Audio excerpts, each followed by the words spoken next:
Hello friends, आज इस video के माध्यम से हम आपको एक ऐसी पौराणिक कथा के बारे में बताने जा रहे हैं जिसमें एक बालक अपने नेत्रहीन माता पिता की भक्ति में और अपने कर्तव्य को पूरा करने में अपना सारा जीवन समर्पित कर देता है।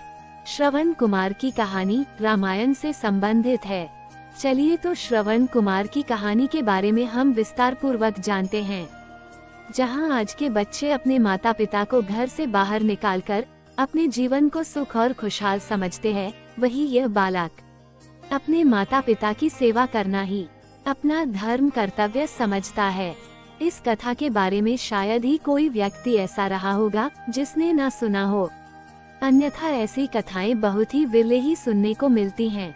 ये कथा माता और पिता के प्रति अतुलनीय सम्मान और प्रेम के बारे में विस्तार से वर्णन करती है। श्रवण कुमार ने अपना सारा जीवन अपने माता और पिता की सेवा में समर्पित कर दिया। वो अपने माता पिता की सेवा से बढ़कर कोई भी धर्म नहीं समझता। उसने अंत समय तक भी अपने माता पिता की सेवा की, इसलिए वह आज अमर है। उसका नाम हर व्यक्ति के मुख पर है। श्रवण कुमार का वर्णन वाल्मीकि रामायण के 64वें अध्याय में मिलता है। श्रवण कुमार के पिता का नाम शांतनु था। शांतनु एक साधु थे तथा उनकी माता का नाम ज्ञानवती था।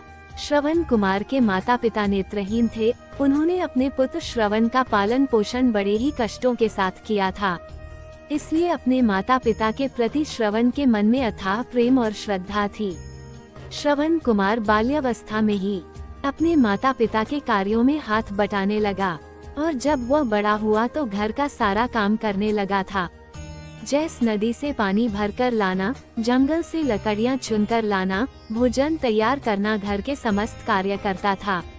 अपने माता पिता की सेवा में वो पूरी तरह लग गया था। वो अपने जीवन का सारा समय अपने माता पिता की सेवा में ही लगा देना चाहता था। श्रवण कुमार विवाह के योग्य हुए तो उनके माता पिता ने उनका विवाह एक स्त्री के साथ करवा दिया, परंतु जिस स्त्री से उनका विवाह हुआ था वह स्त्री उनके नेत्रहीन माता पिता को बोझ मानती थी, उनके माता पिता को बहुत कष्ट देती थी। परंतु श्रवण कुमार के सामने वह उनसे अच्छा व्यवहार करती थी, उनकी अच्छे से देखभाल करने लगती थी, लेकिन पीठ पीछे वह बहुत बुराई करती थी। जब इस बात की भनक श्रवण कुमार को लगी तो उन्होंने अपनी पत्नी को बहुत ही डांटा, जिसके कारण उनकी पत्नी रुष्ट हो गई और वह अपने पिता के घर चली गई। वह कभी लौटकर नहीं आई।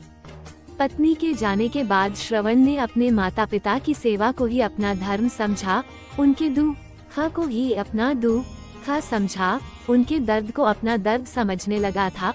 उसने अपने माता पिता को कभी दुख नहीं पहुंचने दिया।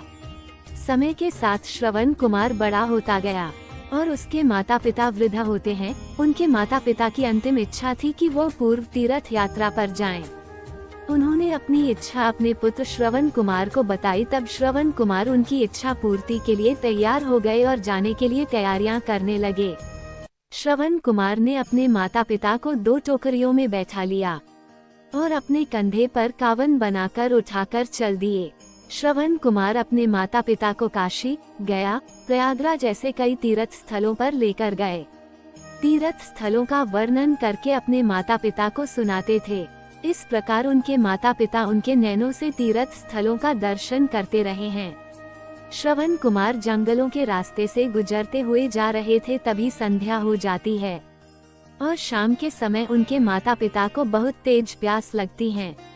उन्होंने श्रवण कुमार से पानी लाने को कहा। श्रवण कुमार ने एक पेड़ के नीचे अपने माता पिता में बैठे कांवा को रखा और कलश लेकर जल की खोज में निकल पड़े। थोड़ी दूर चलने के बाद उन्हें एक नदी दिखाई दी और वो उस नदी के पास पहुंच गए। उसी दिन अयोध्या के राजा दशरथ वनों में शिकार करने निकले थे। दिन भर इधर उधर घूमने के बाद, जंगलों में भटकने के बाद भी कोई शिकार नहीं मिला और वह घर की ओर प्रस्थान करने ही लगे थे कि उन्हें नदी के तट पर आहट सुनाई दी। उन्होंने सोचा कि अवश्य कोई वन्यजीव नदी तट पर प्यास बुझाने आया होगा। राजा दशरथ नदी की ओर बढ़े और एक पेड़ के नीचे रुककर शब्द भेदी बाण चला दिया। बाण आहट की ओर बढ़ रहा था, जो आहट राजा दशरथ को सुनाई दी थी, किंतु वह कोई वन्य प्राणी व जीव नहीं बल्कि श्रवण कुमार थे, जो अपने माता पिता के लिए जल लेने गए थे। बाण उनके सीने में जाकर लगा और वह पीड़ा से कहारने लगे। ये कहार सुनकर राजा दशरथ को अपनी गलती का एहसास हुआ और वे नदी के तट पर पहुँचे। श्रवण कुमार घायल अवस्था में वहाँ पर पड़े रहे। राजा दशरथ जब वहाँ पर पहुँचे तो उन्हें बड़ा ही दुख हुआ। वे अपने आप को कोसने लगे। वे श्रवण कुमार से क्षमा मांगने लगे। तब श्रवण कुमार ने कहा, हे राजन, मुझे अपनी मृत्यु का कोई दुख नहीं है। दुख है तो मुझे अपने माता पिता की इच्छा का, जो मैं पूरा नहीं कर पाया। मैं उन्हें समस्त तीर्थों की यात्रा न करा सका और वह इस समय प्यास से व्याकुल है। मैं उन्हें पानी न पिला सका। हे राजन, कृपया इस कलश को लेकर जाए और मेरे माता पिता की प्यास बुझा दीजिए। इतना कहकर श्रवण कुमार ने अपने प्राण त्याग दिए। जाने अनजाने में स्वयं से हुए अपराध से दुखी व व्याकुल राजा दशरथ श्रवण के माता पिता के पास किसी तरह से पहुँचे। श्रवण कुमार के माता पिता देख तो नहीं सकते थे, लेकिन वह चरणों की आहट सुनकर जान जाते थे कि उनका पुत्र श्रवण कुमार है। लेकिन इस बार श्रवण कुमार नहीं है। पिता द्वारा पूछने पर राजा दशरथ ने पूरा वृतांत सुना दिया। अपने पुत्र की मृत्यु का समाचार सुनकर माता पिता जोर जोर से विलाप करने लगे और उन्होंने राजा दशरथ को श्राप दिया कि तुम भी पुत्र वियोग भोगोगे और तड़प तड़प के अपने प्राण त्याग दोगे। इसी श्राप के कारण राजा दशरथ के बड़े पुत्र मर्यादा पुरुषोत्तम राम को 14 वर्ष का वनवास काटना पड़ा और राजा दशरथ अपने पुत्र वियोग में तड़पते हुए अपने प्राण त्याग दिए थे।